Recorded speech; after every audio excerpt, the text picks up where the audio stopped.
Karena hakikat dengan syariat itu kada boleh dipisah satu dengan yang lainnya, mesti satu, namun hanya tempatnya yang berbeda.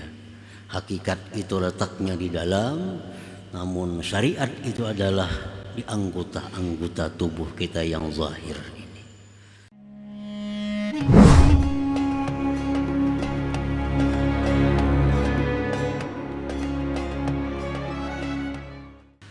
Para muhibbin rahimakumullah, al-hikmatul khamisata asyar ba'dal mi'ati tsaniyah min al-hikamil ataiyah. Qala al-imam Ahmad ibnu Athaillah as-Sakandari rahimahullah wa nafa'ana bi ulumihi wa asrarih. Hikmah yang ke-215 dari al-hikam al-ataiyah. Berkata Imam Ahmad ibnu Athaillah as-Sakandari rahimahullah, al-haqaiqu taridu bihalit tajalli mujmalah wa ba'dal wa'yi yakunul bayan.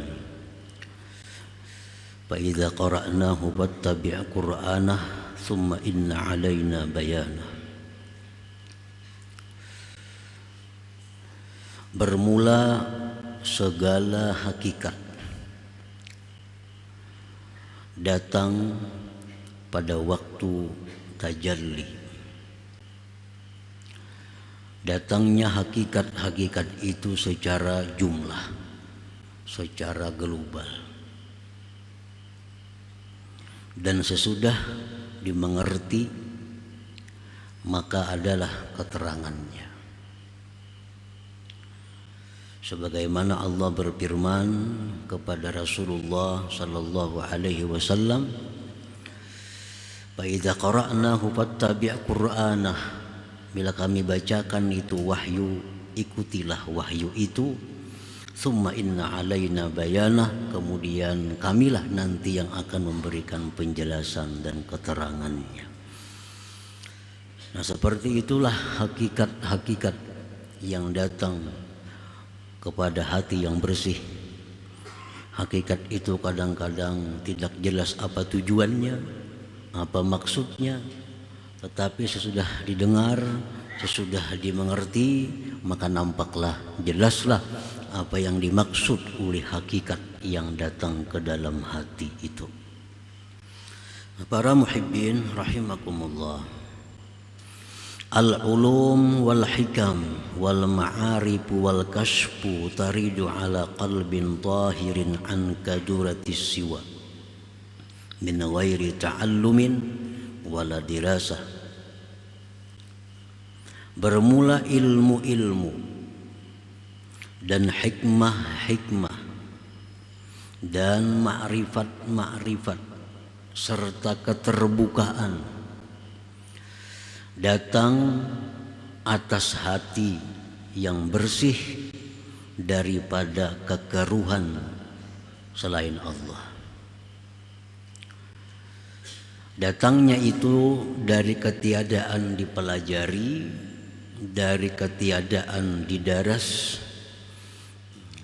tadarus. Datangnya pun secara jumlah, tidak nampak makna-maknanya dan tidak diketahui hakikat-hakikatnya. Ini hikmah yang ke-215 ini adalah merupakan buah yang diberikan Allah kepada orang-orang yang sudah melalui hikmah 213 214 itu. Dalam hikmah 213 kita di situ disuruh agar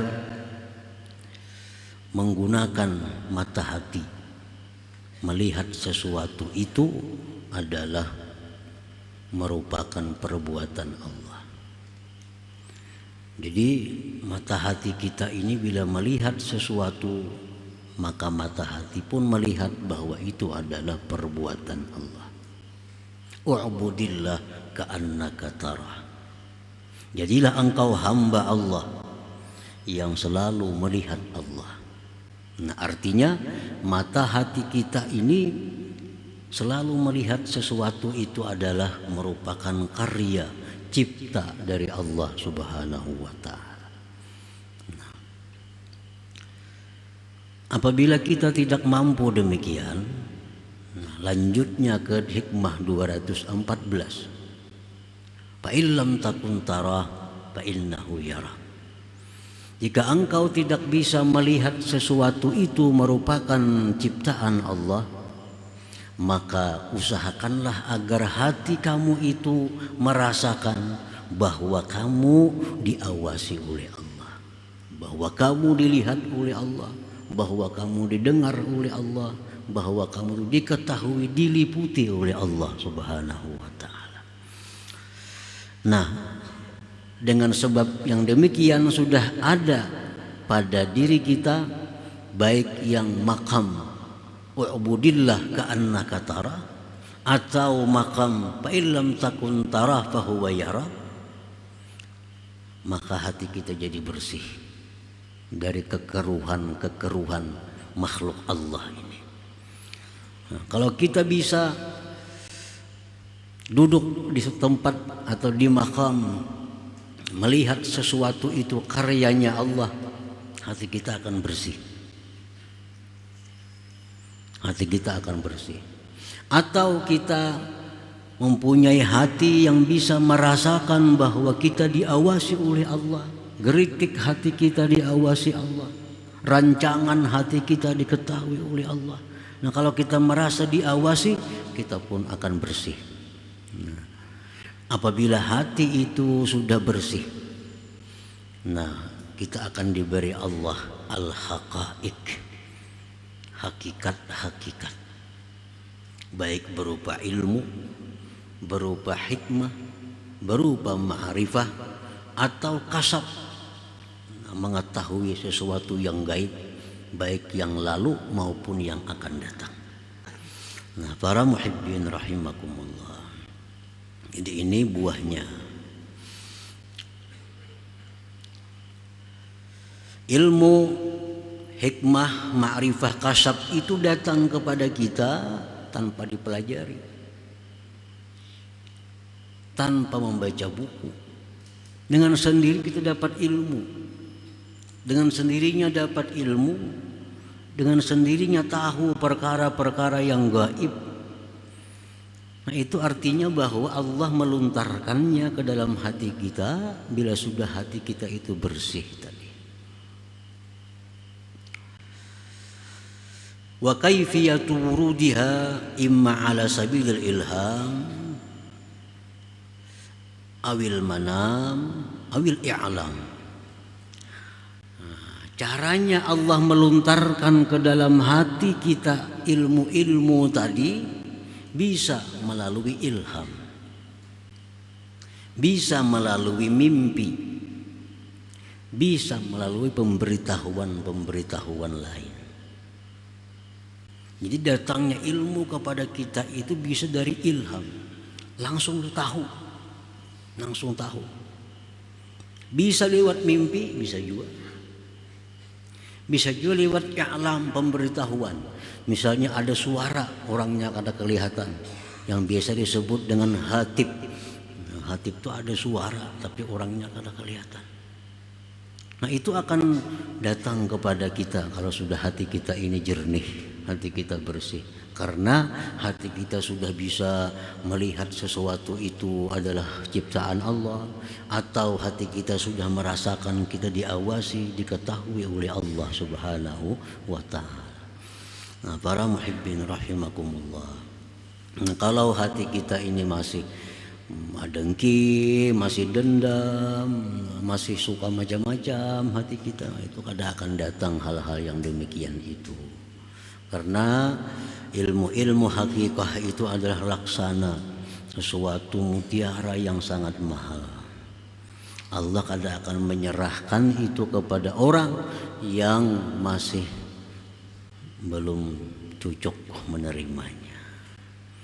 Andai kata kita berisi anak, nah kita banyak mempunyai perhiasan, permata, tentu ini akan kita berikan kepada anak yang kita anggap bisa menjaganya, anak yang jujur. Nah, kalau anak ini sudah anak menghabiskan, anak yang membahayakan, tentu kita kadang akan memberikan kepadanya hal-hal yang berharga itu. Nah, demikian sekedar contoh bahwa Allah itu memberikan perkara-perkara mulia itu kepada orang-orang yang hatinya bersih, yang bisa menjaga, memelihara yang berharga yang diberikan Allah Subhanahu wa taala. Para muhibbin rahimakumullah. Jadi datangnya itu secara jumlah. Maksudnya apa? Kadang-kadang kita kadang mengerti. Pahamannya apa? Kadang mengerti. Tujuannya apa? Kita kadang mengerti. Nah, wa ba'dal wahyi wat ta'ammuli ma fiha zahara bayanuha wa muwafaqatuha lil ulumi syar'iyyah. Sesudah kita dengar, sesudah kita paham, sesudah kita meneliti, mencerna apa yang datang tadi, nampaklah kejelasannya dan kesesuaiannya dengan ilmu-ilmu syar'iyyah. Nah, jadi disebutkan di dalam kitab-kitab suluk bahwa sebahagian di antara mereka itu kalau datang sesuatu ilham atau lewat mimpi atau lewat i'lam tadi, sesuatu datang bahwa ini hukumnya ini, bahwa ini hukumnya demikian. Nah, itu mereka bersegera mencari kutub, kitab-kitab, cari kitab-kitab. Oh, ternyata ada dalam kitab itu. Ternyata ada di dalam kitab ini bahwa yang sama dengan tujuan apa yang diberikan Allah tadi. Nah, jadi Allah memberikan kita tanpa ada berdasarkan membaca buku, tanpa pemberitahuan guru, tapi langsung. Nah, setelah dapat, mereka cari kitab-kitab, ternyata ada. Ternyata sesuai dengan apa yang diberi oleh Allah Subhanahu wa taala itu. Lianna ilmal haqiqah la budda ay yakuna muwafiqan li ilmi syariah.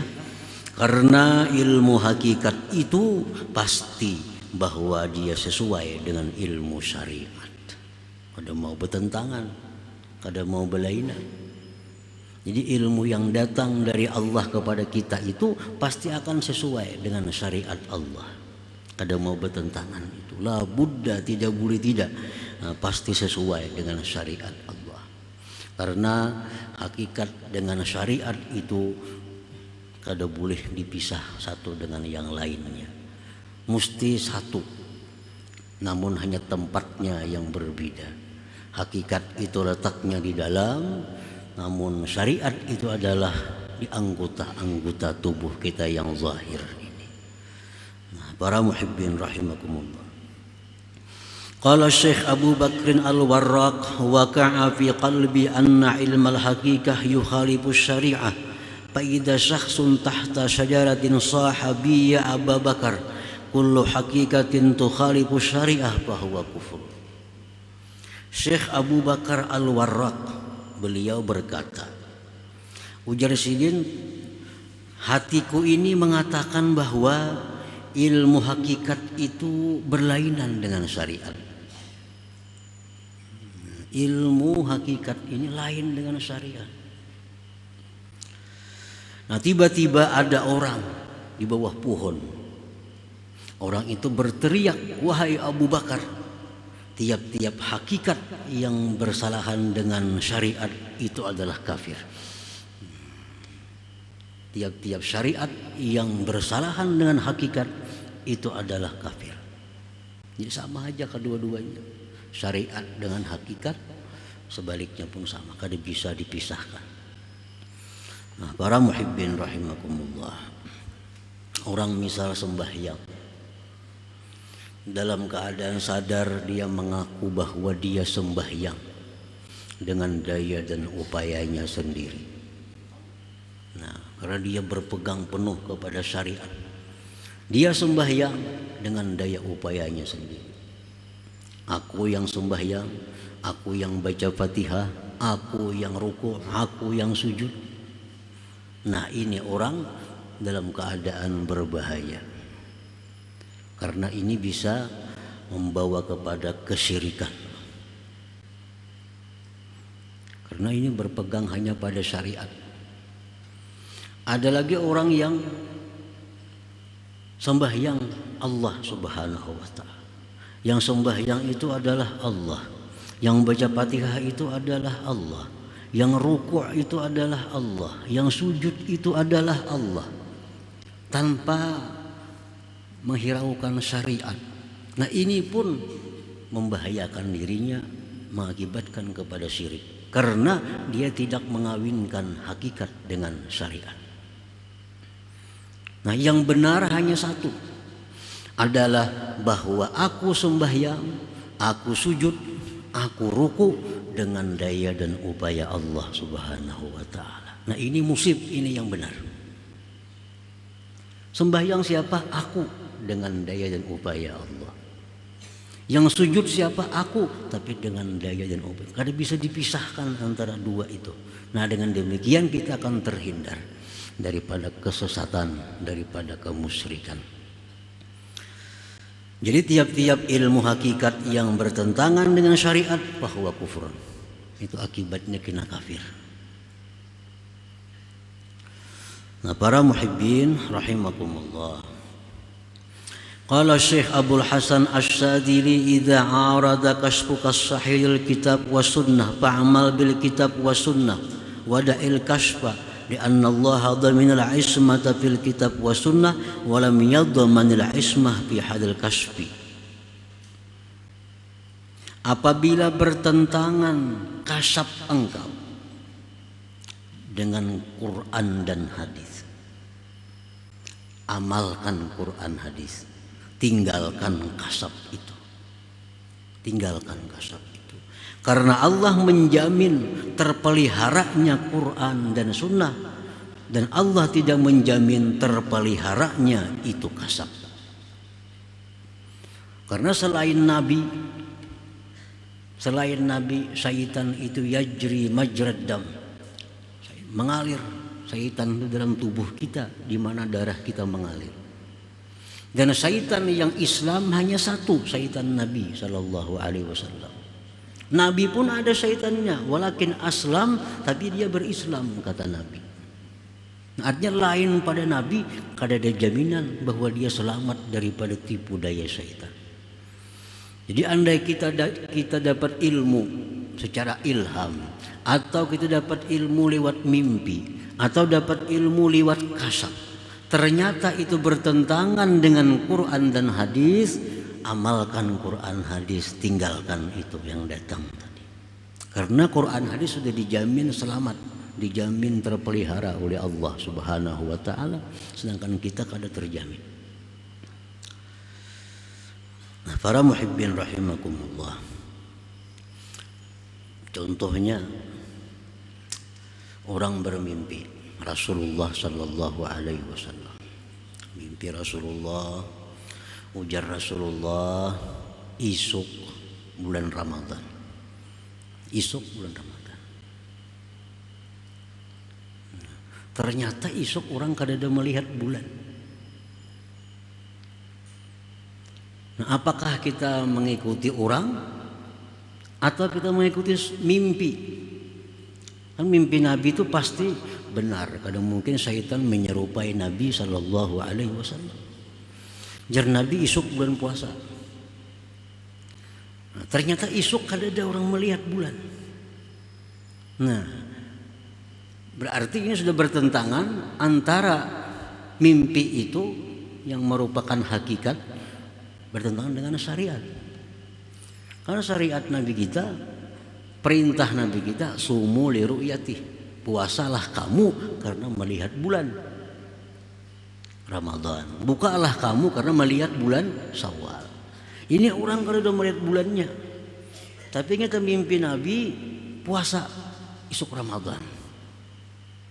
Nah, jumhurul ulama mengatakan bahwa dia wajib mengikuti sunnah, mengikuti kitab. Tinggalkan mimpi itu. Tinggalkan mimpi itu. Karena sunnah dan kitab itu dijamin terpelihara oleh Allah. Sedangkan mimpi ini, walaupun mimpi itu benar, tapi kadang-kadang kita yang bermimpi ini begitu bangun, kita bisa kada ingat lagi seluruh mimpi itu, bisa hanya sebagiannya ingat. Barangkali ada sabda Nabi yang lain yang kita kada ingat lagi dalam mimpi itu. Bisa-bisa jar Nabi, esok Ramadan orang melihat bulan, kita kada mendengar lagi melihat bulannya itu. Maka tidak menjamin. Siapa yang menjamin? Nah, jadi tinggalkan itu. Ikuti sunnah dan Quran. Kama waqa'al Syekh Abdul Qadir Al-Jilani hina ra'a nuran wa nudiya minhu ya Abdul Qadir ana rabbuk wa qad ahlaltu laka ma harramtu ala ghairik. Sebagaimana terjadi bagi Syekh Abdul Qadir Al-Jilani ketika beliau melihat cahaya. Beliau melihat cahaya. Nah, dalam cahaya itu berseru, wahai Abdul Qadir, aku Tuhan engkau. Aku Tuhan engkau. Dan aku halalkan bagi engkau perkara-perkara yang aku haramkan kepada orang lain. Nah, ini Lalu Abdul Qadir menjawab, a'udzubillahi minasyaitonir rajim. Ikhsa ya la'in. Engkau syaitan, engkau bukan Tuhan. Pergilah engkau wahai yang terkutuk. Ini sudah bertentangan dengan sunnah, dengan Al-Quran. Maulah mengharam orang lain lawan Syekh Abdul Qadir halal kada mau. Begitu haram ya haram semuaan umat. Misalnya riba haram, semuaan haram, siapapun melakukan riba pasti haram. Pada membuat ya, sebagian-sebagian itu. Nah, ini jelas sudah bertentangan dengan sunnah. Lalu Syekh Abdul Qadir yakin bahwa ini bukan Tuhan, ini adalah syaitan. Ikhsa ya la'in, pergilah engkau, mundurlah engkau wahai yang terkutuk. Faqal berkata, yang dalam cahaya tadi berkata, najauta minni, engkau selamat daripada aku. Nasara syaitan juga. Engkau selamat daripadaku. Walaqad adlaltu bihadhil waqi'ah katsirin min ahli tariq. Sungguh banyak aku sesatkan orang-orang ahli tarikat dengan cara yang demikian itu, jara syaitan. Banyak orang-orang ahli tarikat itu sesat karena macam itu. Melihat cahaya, ada suara dalam cahaya. Engkau boleh saja melakukan ini, dijamin ini aku Tuhan. Nah, kalau kada punya ilmu menyikapi yang demikian, bisa memegang itu. Karena ini cahaya. Nah, makanya itu adalah Imam Abdul Hasan As-Sadzili mengatakan mesti dibanding dengan kitab dan sunnah, ditanding sesuai apa kada. Karena manusia itu selain daripada Rasulullah kada akan selamat daripada tipu daya syaitan tadi. Nah, para muhibbin rahimakumullah. Fahadhihi al-haqa'iq allati yulqiha al-haqqu ta'ala ala qulubi awliya'ih fayantiquna biha takunu awwalat mujmalah fa idza hafizta wa taqayyadta tabayyana ma'naha wa muwafaqatuha lisyari'ah wa idza la tafhamuha fatakiluha ila alqailina biha wa la tantaqidha alaihim bimujarradi sama'iha. Nah, ilmu-ilmu hakikat ini yang diluntarkan Allah ke dalam hati yang bersih itu secara jumlah, kadang-kadang kalau diketahui apa maksudnya, apa tujuannya, sesudah dicari, diperiksa, diteliti, ternyata sesuai, ada bertentangan dengan syariat Allah Subhanahu wa ta'ala. Nah, bila bertentangan, tinggalkan itu, kembali kepada Al-Quran dan hadis. Nah, sebahagian aulia Allah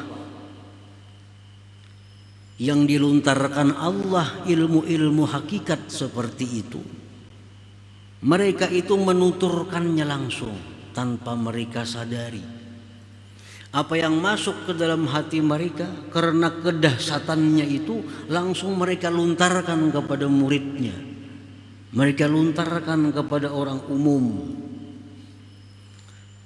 Maka yang diluntarkan itu pun sesuatu yang masih jumlah, yang masih belum terinci. Nah, bagi kita yang mendengar ini ada dua. Satu, kita periksa kitab-kitab.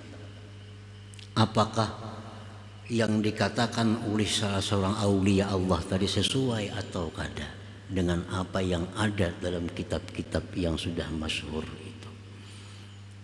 Nah, kadang-kadang para aulia Allah itu di saat mereka dahsyat menerima ilham dari Allah, mereka langsung mengungkapkannya kepada muridnya sehingga barang mantah yang dikeluarkan. Nah, kita yang jadi murid ini hanya ada dua kemungkinan. Satu, kita periksa apa yang dikatakan oleh Sidin tadi. Kita tanding dengan sunnah, tanding dengan Quran, tanding dengan perkataan-perkataan ulama-ulama terdahulu. Nah, bila itu sesuai, kita ambil. Bila kita mengerti, kita ambil. Wa idza la tafhamuha fatakiluha ilal qailina biha. Bila engkau tidak mengerti apa yang mereka ucapkan itu, kada paham kita, cari kitab ini, cari kitab, kada ada juga tandingannya kayak itu,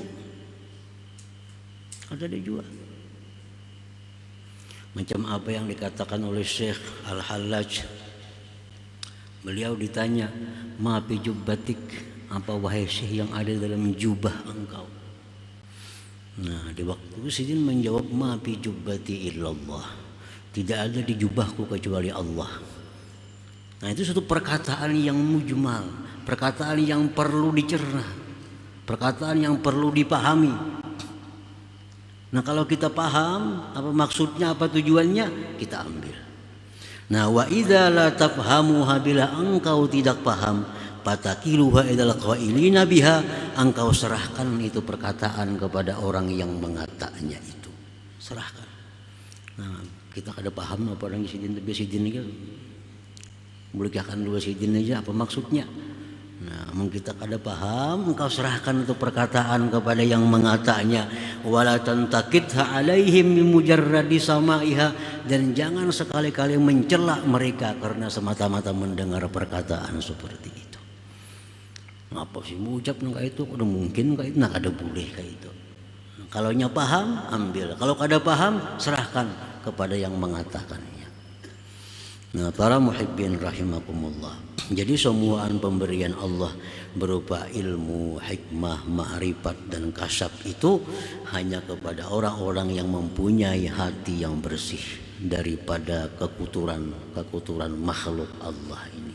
Dan ini merupakan hadiah Tuhan kepada mereka yang patut untuk menerimanya.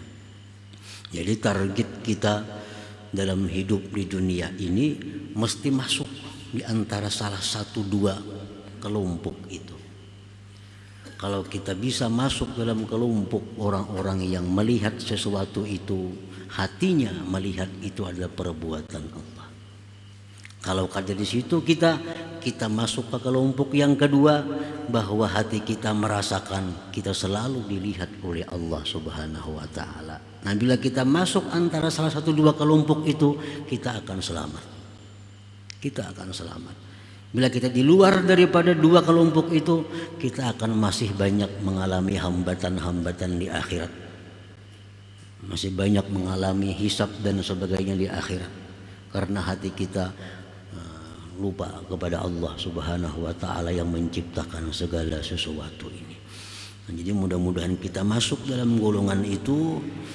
Dan kita berusaha juga, ya mudah-mudahan barangkali Allah memberi kita kada sekarang tahun kaina, sebelum mati paling kada kita dapat kedudukan satu di antara dua kedudukan tersebut. Amin ya rabbal alamin.